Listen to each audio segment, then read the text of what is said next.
तेजा क्षमा धृति शौचम द्रोह नातिमानिता भवन्ति संपदम दैवी ममिजातस्य भारत।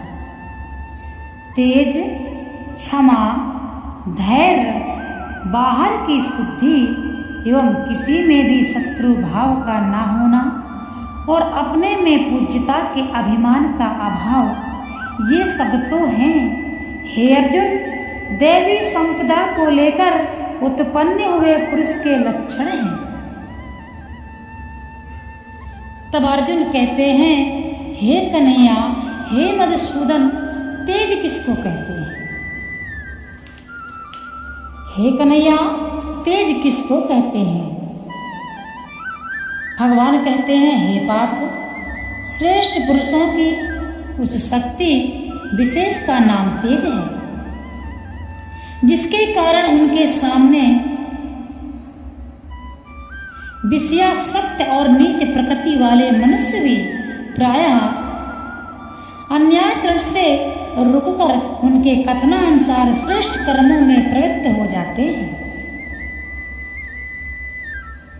तब अर्जुन कहते हैं हे प्रभु, क्षमा किसे कहते हैं? कन्हैया कह रहे हैं हे पार्थ, अपना अपराध करने वालों को, हे पार्थ, अपना अपराध करने वाले को किसी प्रकार भी दंड देने दिलाने का भाव ना रखना, किसी प्रकार भी उससे बदला लेने की इच्छा ना रखना, उसके अपराधों को अपराध ही ना मानना और उन्हें सबका भुला देना, क्षमा कर देना। अक्रोध में तो केवल क्रोध का अभाव मात्र ही बतलाया गया है, परंतु क्षमा में अपराध का न्यायोचित दंड है। क्षमा में अपराध का न्यायोचित दंड देने की इच्छा भी त्याग है। यही अक्रोध और क्षमा का परस्पर भेद है। फिर अर्जुन कहते हैं धृति किसको कहते हैं? भगवान कहते हैं हे पार्थ, भारी से भारी आपत्ति, भय या दुख उपस्थित होने पर भी विचलित ना होना, काम, क्रोध, भय, लोभ से किसी प्रकार भी अपने धर्म और कर्तव्य से विमुख ना होना धृति है। इसी को धैर्य कहते हैं। फिर अर्जुन कहते हैं हे माधव, सोच किसे कहते हैं? अर्जुन भगवान से जो प्रश्न करते हैं उसका जो उत्तर है वह हम सबके लिए कल्याणकारी है। जो भी गीता में बताया गया है वही मनुष्य को समझना चाहिए और उसी के अनुसार हमको चलना चाहिए। तब अर्जुन कहते हैं हे प्रभु, सोच किसे कहते हैं? सत्यता पूर्वक पवित्र व्यवहार से द्रव्य की शुद्धि होती है। उस द्रव्य से प्राप्त किए हुए अन्न से आहार की शुद्धि होती है। यथा योग्य बर्ताव से आचरणों की शुद्धि होती है और जल, मृत्तिका द्वारा प्रक्षाल आदि क्रिया से शरीर की शुद्धि होती है। इन सबको बाह्य शौच अर्थात बाहर की शुद्धि कहते हैं। किसी को यहाँ सोच के नाम से कहा गया है। भीतर की शुद्धि सत्ता शुद्धि के नाम से पहले इस श्लोक में अलग कही जा चुकी है। अद्रोह का क्या भाव है? अर्जुन कहते हैं हे माधव, अद्रोह का क्या भाव है?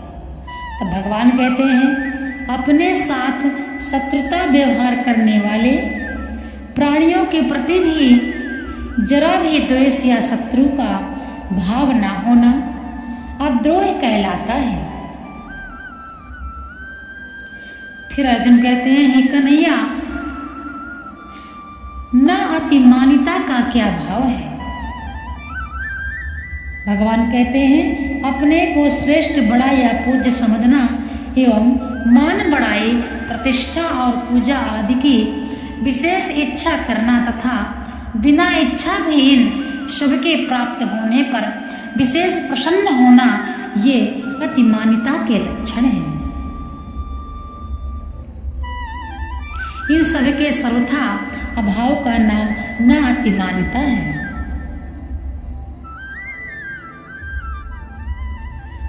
फिर अर्जुन कहते हैं, हे माधव, दैवी संपद किसको कहते हैं? तो भगवान कह रहे हैं, देव भगवान का नाम है, इसलिए उनसे संबंध रखने वाले उनकी प्राप्ति के साधन का रूप सद्गुण और सदाचारों के समुदाय को दैवी संपद कहते हैं। दैवी प्रकृति भी इसी का नाम है। ये सब दैवी संपद से युक्त पुरुष के लक्षण हैं। इस कथन का क्या अभिप्राय है?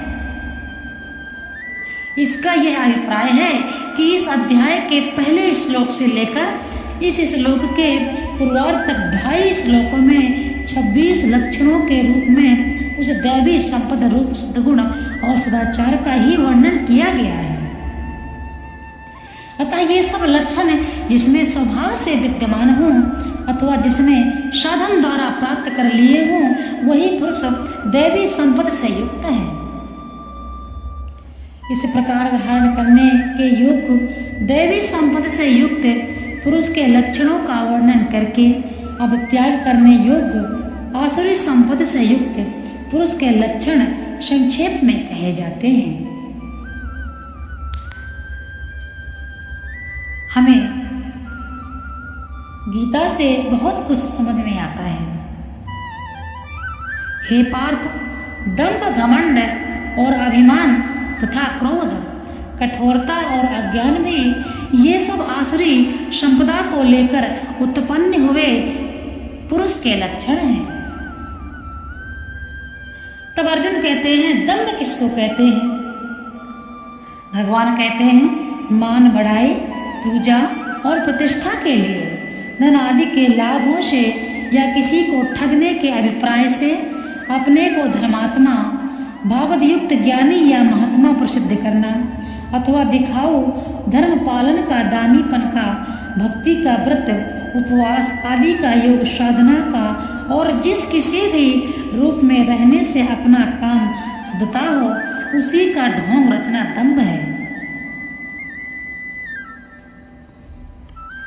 यहाँ पर बहुत ही समझने की बात कही गई है।